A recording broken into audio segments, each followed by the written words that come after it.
So, in a story as old as time, there's a lot going on in the JJK manga right now. With every new chapter, we are given new startling and absolutely outrageous updates to what is already a crazy ride. And while many would sit here and say that chapter 238 is probably one of the less crazy chapters that we've gotten in the last 6 or so months, one big thing did happen in chapter 238 that I feel as though not enough people are talking about. And I'm absolutely not talking about Sukuna and Kashimo having a deep intellectual conversation about what love feels like, or how love could have turned around either of their lives, or how they express love to the people that they dispatched throughout their lifetimes because the people who loved them truly wanted to challenge them as they believed that they were the strongest people in the universe at that time. That was fine. There has to be a slow chapter every once in a while. However, while the meat of chapter 238 was objectively pretty slow, it's the dessert that I want to talk about. And oh, yeah, if you haven't figured it out thus far, which would be genuinely impressive,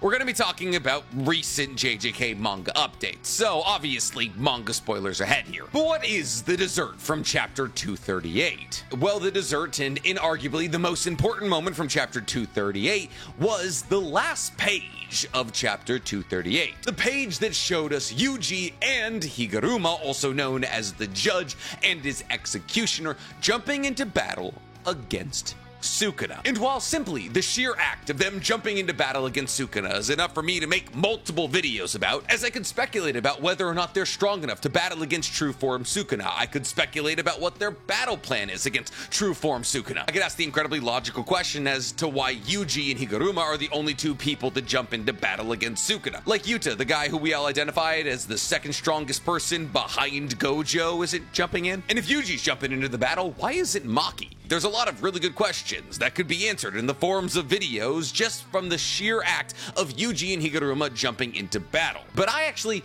don't even want to talk about all that. See, that's too broad. It's fun to talk about, but everybody's talking about it. No, what I want to talk about is a small, oddly specific detail that we see in the one page of Yuji and Higuruma jumping into battle. And that one oddly specific detail is Yuji's hands. You see, for the first time since Yuji got rid of Sukuna, Yuji's hands have taken on the form of talons. And that's really weird, because the talon-like appendages that Yuji is currently rocking on his way into battle against Sukuna belong to Sukuna. So how does Yuji, who is supposedly no longer a host for Sukuna in any capacity, still have Sukuna's hands? Well, that incredibly pressing question has a couple of different possible answers, which range all the way from Yuji is a descendant of Sukuna to Yuji is the 20th finger itself, with a couple of other just as wild theories sitting right between those two possibilities. And today we're going to be exploring all of those possibilities and a couple more, but first, guys, for me,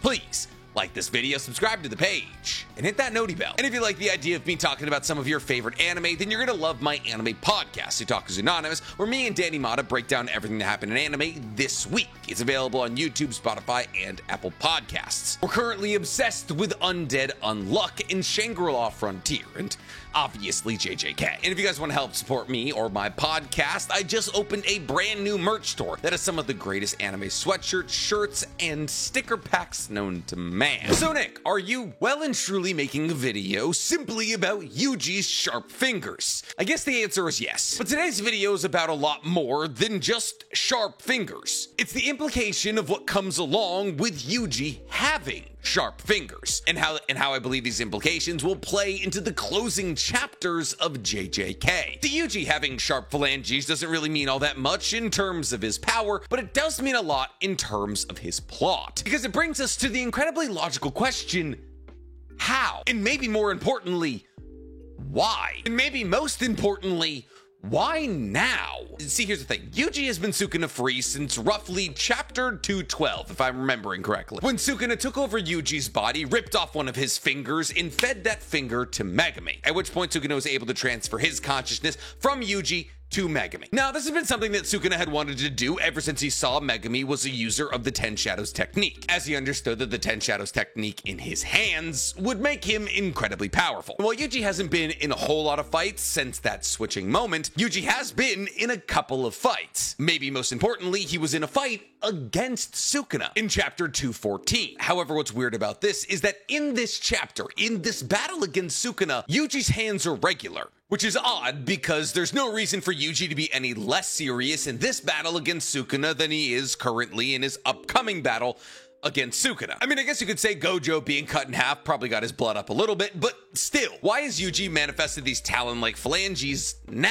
Was there a material change with Yuji between chapters 214 and 238, or is it just an ability that he just now figured out he was able to use? Because here's the thing, Sukuna doesn't always have sharp claw-like hands. In fact, as Sukuna's time as Megumi, he never once, that we've now seen Yuji switch from regular round soft fingers to sharp dangerous pointers, implies that there's still somewhat of a connection to Sukuna. But where's that connection coming from? That's what we're going to be exploring today. And I have 3.5 possible theories that try to answer this question. So as we usually do when we have multiple theories answering the same question, we're going to head from our least likely answer up to our most likely answer, which leads us to our first theory, which is unfortunately the theory that I'm seeing disseminated the most. See, ever since this last panel was created, everybody is using it as a way to tie Yuji to Sukuna, but not in a way that we're used to tying Yuji to Sukuna. See, for a long time, people have speculated as to whether or not Yuji is a descendant of Sukuna, and there is actually a pretty good amount of somewhat compelling evidence for this theory. The first and most obvious connection is the fact that Sukuna's true form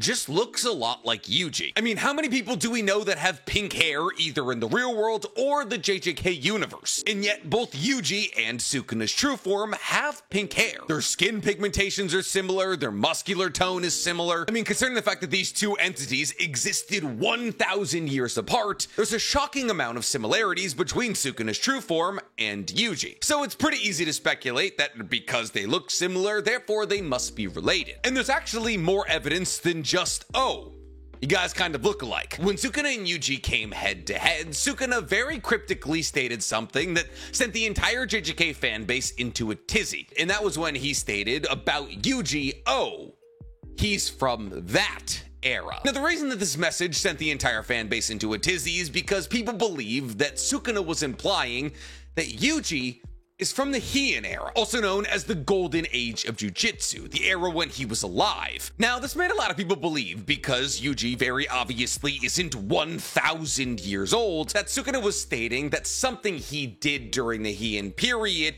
created Yuji. Now, this thing that he did would most likely be having a child that would form a descendancy line that would eventually become Yuji. And once again, this kind of makes sense because Yuji isn't even the only person in his bloodline that looks like Sukuna's true form. The younger version of Yuji's grandfather, who's having a conversation with Yuji's father before Yuji is born, also looks like Sukuna. So it is pretty admittedly kind of suspicious that both Yuji and his grandfather, when he was younger, obviously, look like Sukuna's true form. And considering the fact that Yuji and his grandfather very much come from the same bloodline, tying that bloodline back to Sukuna makes a good amount of sense. And technically, Yuji tying his ancestry back to Sukuna would answer a ton of questions. It would explain why Yuji was born freakishly strong. It would explain why Yuji has pink hair. It would explain why Kenjaku had a fascination with Yuji's bloodline, going so far as to take over his mother's body, take back shots from his father,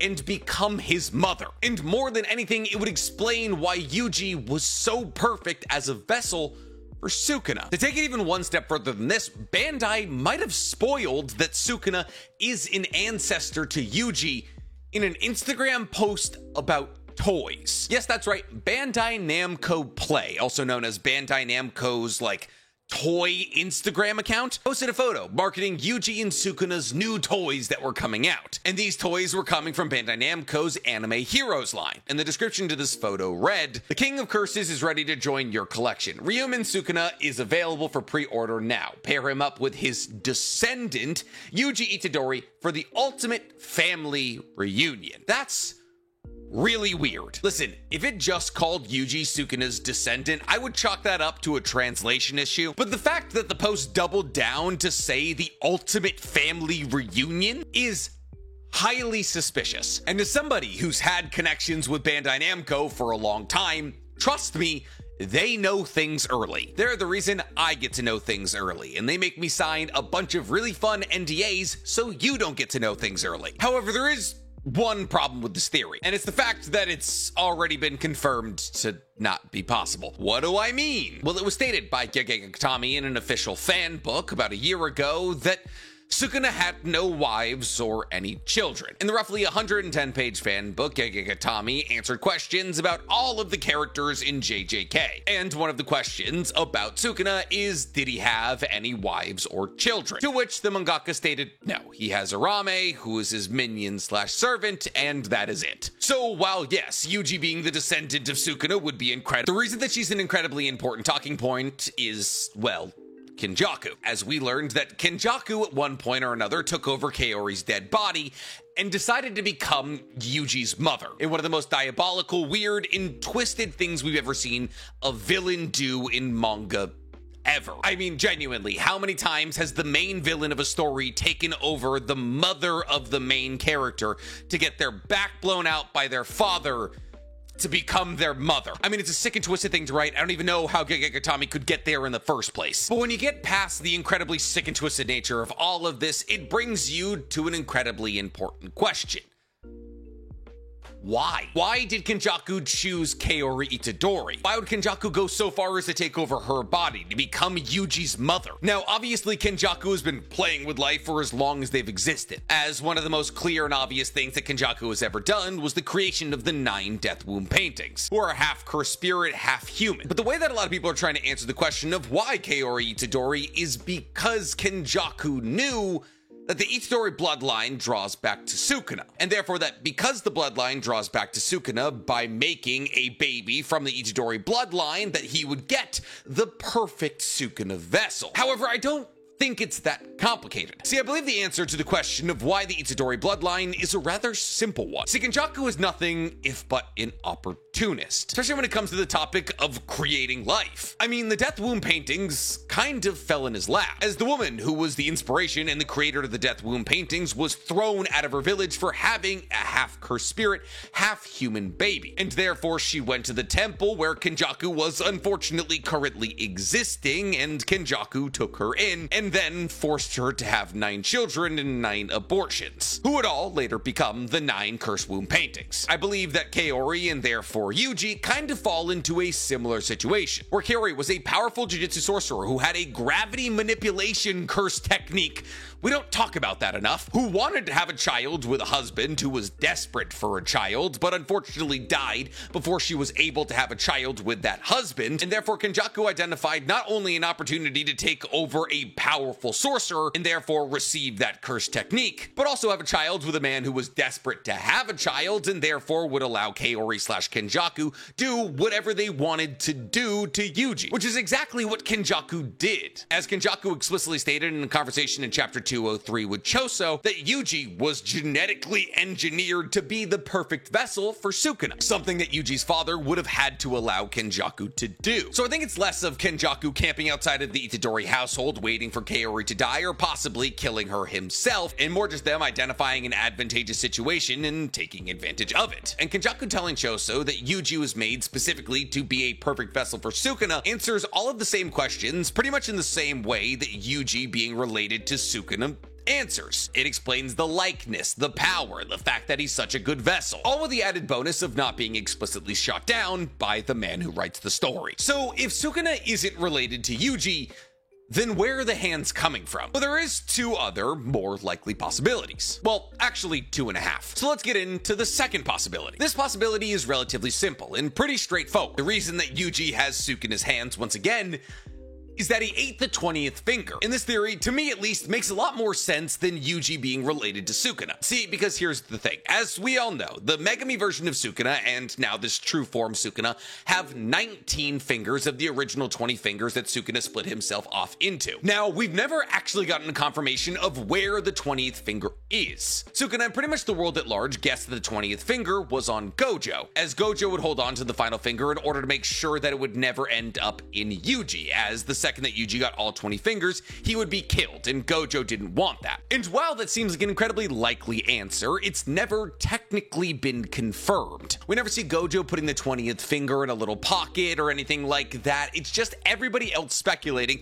that that's the most logical place for the 20th finger to be. However, considering the fact that Gojo knew he was going into a battle against Sukuna, him holding on to the 20th finger never sat right with me, especially when you consider how Gojo talked about Sukuna in the afterlife. How even though Gojo seemed so sure that he was going to win in this last of the 20 fingers, with a nail about to drive through it at any point because of how her technique works. I made a whole video about it. You should go watch it. But what if, hypothetically, Nobara didn't have the 20th finger? What if, hypothetically, I'm coping to believe that Nobara is going to come back in the first place? What if, in actuality, the person who had the 20th finger was Yuji, and he was given the 20th finger after Sukuna was forcibly ripped from his body? And upon realizing that Gojo had died, the real reason that Yuji wasn't the first person to jump in is because he was doing something he was relatively used to, and that was eating a finger. Now, this brings up the very logical question: why would Yuji do that? Why would Yuji, who's now free of Sukuna, reintroduce Sukuna into his life? And if Yuji were to eat one of Sukuna's fingers,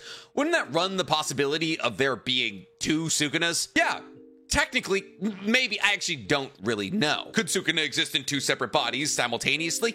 We don't know. It's never happened. However, if hypothetically Yuji were to consume the 20th finger, it would explain where the hands were coming from. However, there is one slight problem with this theory, because while Yuji does have the hands of Sukuna, he doesn't have the extra eyes, or any of the markings that he had anytime he manifested Sukuna prior. However, there is a possible explanation to this, if we were to go with the idea that he ate the 20th finger. See, Yuji is a lot stronger than he used to be. In fact, Yuji went toe-to-toe with Sukuna after he took over Megami's body, being able to tank not only cleave but also dismantle and land a couple of good shots against Sukuna. And while it is a stretch to assume that Yuji and Maki would have been able to defeat Sukuna in their battle against him, they were dealing with a, I believe, 15-finger version of Sukuna in that battle. It actually might have been 19-finger Sukuna. I genuinely do not remember. Regardless, they were dealing with a very strong version of Sukuna. And now in the early days of JJK, Yuji loses horrifically to Sukuna in a battle to see who gets to control the body. Essentially, after Yuji is killed, Sukuna grants him the opportunity to use his reverse curse technique to bring him back to life. However, there's a catch. In order for Yuji being brought back to life, he has to agree to allow Sukuna to control his body for 1 minute anytime Sukuna says "Enchain." But Yuji doesn't love this idea, so instead he challenges Sukuna to a fight, saying that if he wins this fight, Sukuna won't be able to use the Enchain thing against him and he'll bring him back to life. And Yuji gets absolutely trounced. However, Yuji is much stronger than he was in that battle against that one-finger version of Sukuna. And Sukuna has stated that Mahoraga would have been able to kill him in that one-finger state. So is there a possibility that if Yuji were to eat the last of the 20 fingers, he would be able to defeat a one-finger version of Sukuna and control and use Sukuna's powers at a 5% level? Genuinely, I think that's a possibility, because not only do I believe that Yuji is stronger than a one-fingered Sukuna, I mean, we'd hope so, otherwise how is he going to battle against 19-finger Sukuna? 19-fingered true form Sukuna, mind you. But I also think from a plot and narrative perspective, this would be a really cool circular moment, because obviously Yuji losing in his battle to Sukuna led to the Enchain Claws, and the Enchain Claws led to Yuji having his finger ripped off and shoved in Megami's mouth. And therefore, if Yuji has found enough strength throughout the duration of the story to be able to redo this event and win, and then use that power against the entity that tortured him throughout the duration of this story, that would be a really cool narrative choice. But not nearly as cool as our half theory. See, I stated that there was 3.5 theories we're going to be covering today. And I'm not calling this theory a half theory because it's half fleshed out or half as good as a regular theory, but more because it's kind of like a DLC to the theory we just discussed. See, there's a theory going around on the interwebs that Yuji doesn't need to eat the 20th finger, and instead, that the 20th finger doesn't actually exist. Well, the 20th finger does exist, but not as a finger. See, this theory, which was posted on Reddit about 3 months ago, states that the 20th finger isn't a finger, but Yuji. Stick with me here. See, like I've already previously stated, we've never seen the 20th finger. While Sukuna believes that the 20th finger is on Gojo, we don't know that. And there's actually some relatively compelling evidence to prove that Gojo doesn't have the 20th finger. As we all know, Gojo was sealed away in the prison realm for almost 2 years. Well, 2 years in our world. It was only like 12 days in the manga. But the prison realm only holds one person. That's said very explicitly. And considering the fact that Gojo is very much one whole person, the idea that Gojo would be able to be sealed away in the prison realm while holding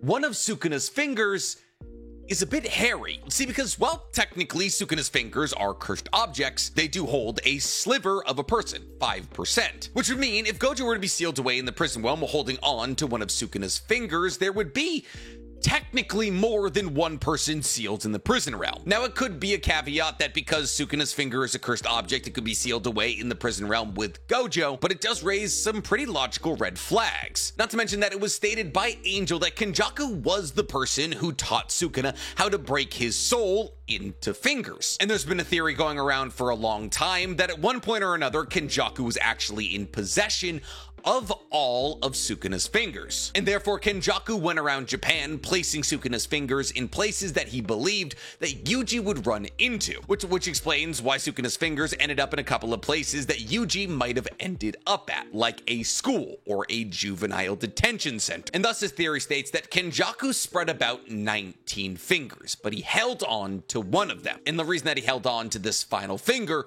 was to create the perfect vessel for Sukuna. That by combining this final 20th finger of Sukuna with a baby of his own creation, he not only created an incredibly powerful baby, but a baby that would be able to withstand the power of Sukuna at its fullest. And considering the fact that Kenjaku openly admitted to altering Yuji to be the perfect vessel for Sukuna, it's not a crazy theory. So the real reason that Yuji is able to use the Talon Hands in the first place isn't because he ate the 20th finger, but instead because he is the 20th finger, which could be why Sukuna openly stated that he doesn't need the 20th finger after casting Yuji aside. This could also be why Sukuna stated that Yuji is from that era, as he is a creation made from one of Sukuna's fingers that was split off during the Heian era. Now, that's the most fun theory that we're going to be exploring today, and one that I believe is slightly likely. And I like that theory a lot more than our last theory. However, unfortunately, I think our last theory is the most likely option. See, our last theory is probably the simplest, and that's because our last theory makes the most sense. See, our last and third and a half or fourth theory states that the real reason that Yuji has the Talon Hands is because he existed as Sukuna's vessel for so long. See, after existing as a high level of Sukuna's vessel for a couple of months, if not a year or so, Yuji and Sukuna's cursed energy slowly but surely overlapped and mixed, until eventually Yuji and Sukuna's cursed energies were almost indistinguishable. And this makes sense. I mean, Yuji was created to be a perfect vessel for Sukuna, and he was that. They coexisted in the same body for a long time, and Sukuna quite often manifested his cursed techniques through Yuji's body. It's not crazy to assume that because all of these techniques were manifested through Yuji's body, that Yuji's body remembered them. And considering the fact that Yuji appears to be a cursed technique genius, it's not insane to assume that his body not only memorized these techniques, but also he was able to reverse engineer them and figure out how to use them now that Sukuna is gone. And thus Yuji, who was discarded by Sukuna and isn't respected by him in any meaningful capacity, is going to use the techniques that he forced Yuji to use. And he's going to use those techniques to destroy Sukuna once and for all. But unfortunately, that theory is a lot less exciting than Yuji is a walking finger. What do you guys think? Of these four theories, what do you believe is the most likely? Which is your favorite? Tell me in the comments below. And while you guys are down there, please, for me, like this video, subscribe to the page, and hit that noti bell. Listen, Sukuna's fingers are indestructible, Yuji's incredibly durable. It kinda makes sense.